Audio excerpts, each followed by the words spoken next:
Hi, I'm Donna Jordan from Jordan Fabrics. Today I'm going to show you how to make a quilt called Up Square, Down Square. This is a pattern designed by Daniela Stout for Cozy Quilt Designs, and it uses a jelly roll. I've picked out this nice Moda one called Jolie. The only other things we need are a background, solid white will be good, an accent, I've got this nice deep teal, and then an outside border, and this coordinating large print should work great. We do have multiple sizes to pick from. That's one thing I really like about Cozy's patterns. We've got 5 different sizes. I'm going to make the twin, so I need 35 jelly roll strips, half a yard of accent, 3 1/3 yards of the background. Then we've got a little border one, which is going to be the same fabric as the accent, and then that bigger outside border.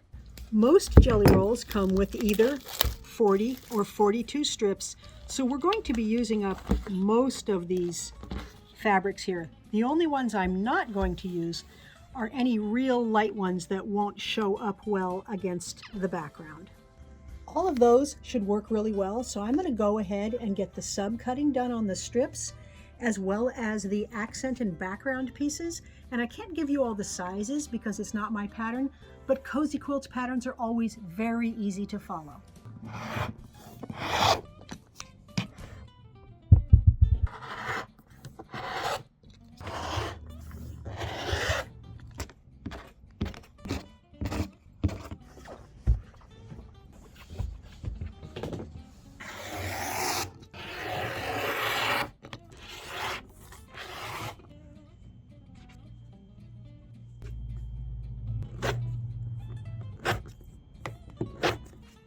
Everything is all cut out now, and we only have to make 2 simple blocks. The first block gets 2 matching pieces, 2 of the shorter ones, along with a small center square, and then 2 each of these background strips. First step is to add these 2 pieces to each side of that center square, and then we will press all the seam allowances for the whole block away from the background so that we don't get any shadowing showing behind there. So here's what I'm talking about. When you have a darker fabric and a light fabric in the background, if I press the seam this way, it's possible that you can get what's called shadowing showing there, where it's a little bit whiter here than it is there. So that's why we like to press always toward the darker fabric.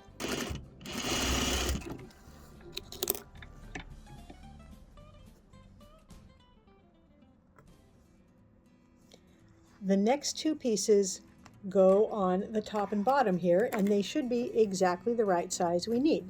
I do find it a little bit easier to flip this over and stitch from the side which has the seam allowances, because that way I can make sure that they are laying in the direction I want them to lay into. Oops, came unthreaded.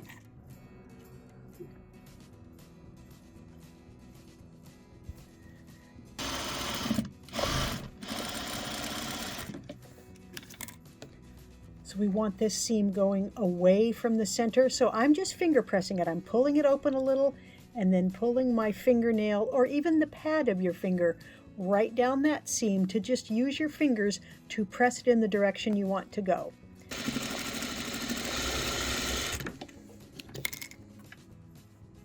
Next are these background pieces. So these 2 will go on the top and bottom, and then these will fit exactly on the sides.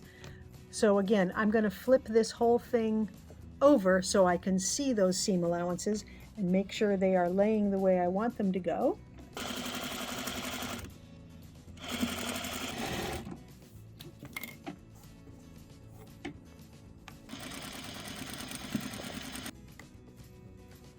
These both are the exact size we need to fit on the top and bottom now.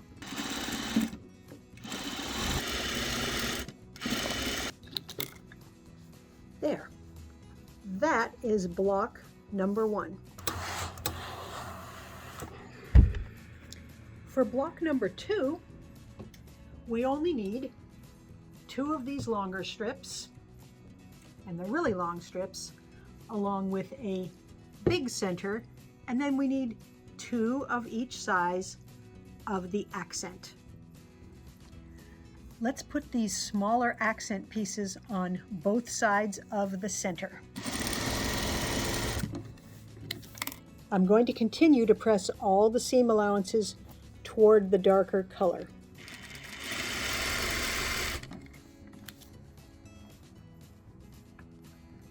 Next accent piece is exactly the right length we need.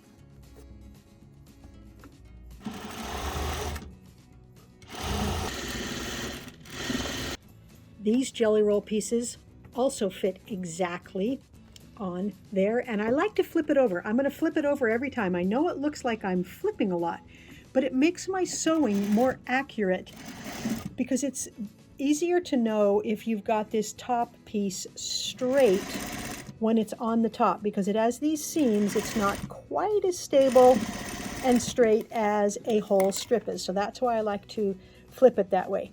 Now this one we're going to press toward the middle because that's going to be the darker.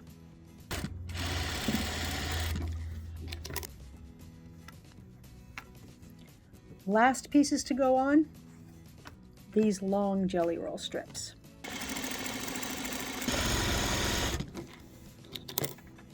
And that is block number 2. Okay, so I'm going to go ahead and use up all of these pieces and make the rest of the blocks. Then we'll only be left with these triangles, and we're going to use those when we lay out the whole quilt.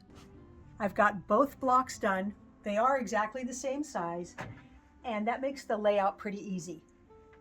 The blocks are on point. The first row gets all of this block, all of this kind, with the background on the outside, and there's 5 in the first row. The second row is all this style block. So I'm just going to pick some different colors, but right now I'm not going to worry too much about what color goes where. I'm just going to lay them out in the correct position. Even without moving any of the blocks around, because there's so many colors in the jelly roll, it's already pretty balanced. I will usually stand back and make sure there's not too much of one color all in one section. The next step is the side setting triangles. These were all cut so that the straight grain here is going this way, which makes the quilt real stable when you go to add your borders or to put it onto the long arm machine. The last item is these little triangles, and they just go in all 4 corners. Once everything is stitched together, we're going to add a little teeny accent border and then this nice big border with the floral print, and it's pretty easy to sew the quilt together. So think of it in rows, even though those rows are all diagonal. That's the first row. These 3 are the next row. So we're just going to line up this edge, stitch these together, trim off any little bits there, and then add that row. Same thing with this row, so we'll keep making rows and put them all together, and when we're all done, we might have to trim a little bit around the outside, and the pattern tells you exactly how to do that. Then add your borders, get it quilted. The quilt is all loaded up, and we need to pick a thread color that will look very nice on top of all of this patchwork. I think I want to stick with something light. I don't want anything that will be too jarring against the background. We've got this nice aqua. That will look good. I do like this light lavender. That's not going to show hardly at all in the white, and it won't show in the patchwork either. Light pink would be an option. Again, just a hint showing there. I could even use white. I don't use white very often because I don't like the look of the white against dark colors, but even against the darkest blue there, the blue we've got in the accent, the white still looks pretty good. I'm going to go with the white. For the quilting pattern, I'm going with one called Excitement. I really like all the curves, all those little curves that cross. It's kind of abstract. It's not really flowery, but just a hint of a petal and a leaf, and I think that will look good with the prints that are in the patchwork.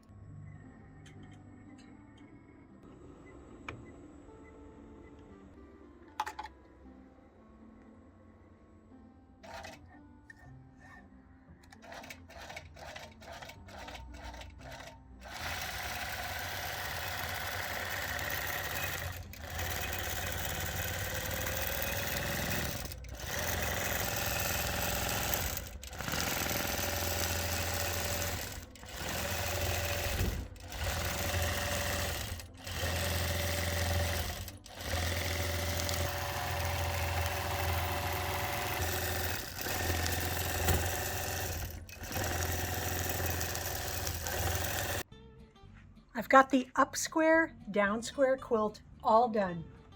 And it does look like some of those squares are coming out and some of those squares are kind of receding back. It's very nice with the accent color that's just a little bit darker. It frames and balances the patchwork very nicely.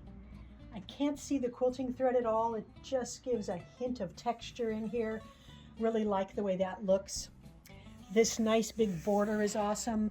And I want to show you something I did on the back. We had some scraps left over from each of the jelly roll strips. So I made a very long patchwork piece here and took my 5 extra jelly roll strips and I sandwiched it between the 2 halves of the back.